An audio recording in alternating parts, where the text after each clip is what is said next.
Hey, salut! Je suis libre, libre comme l'air, mes cheveux sont libres. Je suis dans la nature, j'ai l'espace rien que pour moi. Je suis libre. C'est important d'être libre, c'est important. On se sent, on se sent indépendant. On est indépendant, on fait ce qu'on veut. Moi, pendant très très longtemps, j'ai voulu être tellement indépendante que je demandais pas d'aide.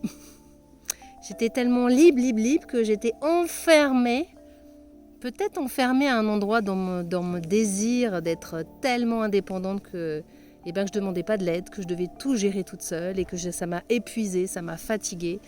Et limite, je me suis même fait croire à un endroit que personne n'était là pour moi quand j'avais besoin d'aide. Alors que clairement, je ne demandais pas d'aide et je ne laissais pas la place, son énergie, pour qu'on puisse me proposer de l'aide. Et je me suis rendu compte finalement que j'étais prisonnière de mon désir de liberté, que j'étais enfermée dans cette envie et que surtout par-dessus tout, j'étais dépendante, profondément dépendante de mon envie d'indépendance. Parce que quand on y regarde bien, on se dit, quand on grandit, on dit c'est important d'être autonome, d'être indépendant, de payer son loyer, de pouvoir se débrouiller tout seul, de ne pas compter sur les autres, parce que quitter le nid familial, c'est faire sans les parents, c'est tout ça. Mais au final, si on y réfléchit bien, l'écharpe que j'ai sur moi, c'est pas moi qui l'ai tricotée. Les vêtements, c'est pareil. Là, je me filme avec un téléphone, j'en ai pas fabriqué un seul élément. Quand je mange, c'est pas mieux. Bon, je fais pousser quelques fruits et légumes à l'Arche de la Louve, mais globalement, la plupart des choses que je mange, c'est quelqu'un d'autre qui les a plantées. C'est quelqu'un d'autre qui les a fait pousser, qui les a entretenues, qui les a cultivées, qui les a transportées jusqu'au magasin. Alors oui, c'est moi qui ai acheté. C'est des fois même moi qui ai cuisiné. Mais si on commence à regarder un petit peu tout ça, on se dit finalement, c'est quoi d'être indépendant? On a besoin des autres. Et avoir besoin des autres, c'est pas une mauvaise chose au final. On a besoin d'être pris dans les bras. On a besoin de pouvoir partager. On a besoin d'avoir des enseignements. On a besoin des fois de vider son sac. On a besoin de thérapeutes. On a besoin de très très bons amis. On a besoin des fois d'un chéri ou d'une chérie. On a besoin de mille choses. J'ai besoin aujourd'hui, et j'adore être sous les arbres, et c'est quelqu'un qui a planté ces arbres il y a de nombreuses années. Et merci à lui, merci à la terre qui a accueilli cette graine, merci aux éléments, au soleil, à la pluie, au vent, à l'espace qui a permis que ces arbres poussent. Et à l'Arche de la Louve, c'est hyper important pour nous, la nature, on prend soin, on plante les arbres, on laisse pousser. Et donc, plutôt que de voir qu'on peut être dépendant à un endroit, est-ce qu'on peut aussi voir qu'on bénéficie de tous ces cadeaux des autres, mais aussi qu'on en apporte, que nous-mêmes, on crée des choses, que nous-mêmes, on prépare le repas, que nous-mêmes, on est l'écoute, on apporte une oreille bienveillante, que nous-mêmes, on plante des choses. À l'Arche de la Louve, on a planté 14 arbres. Alors, c'est des tout petits arbres, parce que c'est des arbres qu'on a récupérés, qui étaient dans des massifs de fleurs, qu'on aurait dû couper, jeter. C'est des glands qu'on a ramassés dans la nature, qui étaient à des endroits où des fois ils avaient commencé à pousser au bord d'une route.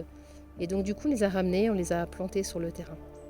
Et je trouve que planter un arbre, c'est vraiment cette connexion à soi et à plus grand et aux autres.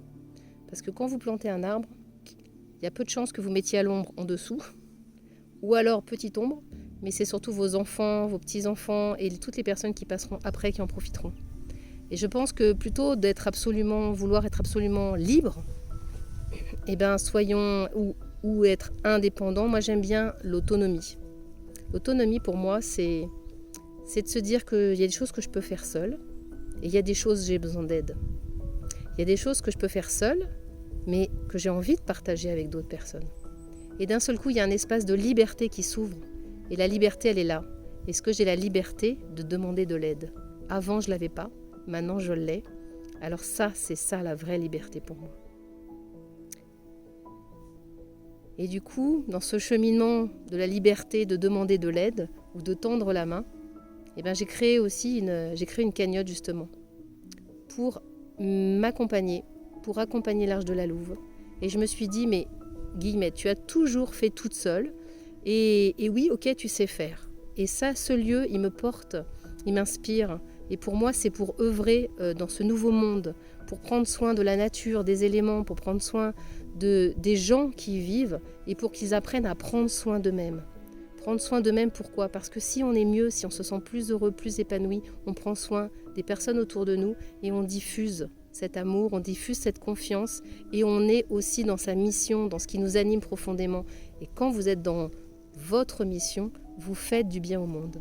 Alors voilà, c'est le projet de l'Arche de la Louve et j'ai encore travaillé mes croyances sur le fait qu'on doit se débrouiller toute seule et donc du coup j'ai créé cette cagnotte. Donc si vous voulez embarquer avec nous, si vous voulez aussi faire partie des fondateurs de l'Arche de la Louve, je vous mets le lien avec cette vidéo, rejoignez-nous et venez créer ce nouveau monde avec nous, que ça soit avec nous ou dans votre quotidien, vous créez le nouveau monde. Alors qu'est-ce que vous voulez y mettre ? Prenez soin de vous, prenez soin de votre belle énergie, prenez conscience de toutes les personnes qui vous permettent de manger, de boire, d'avoir un toit, d'être habillé, toutes ces personnes qui vous entourent, que vous voyez, parfois que vous ne voyez pas.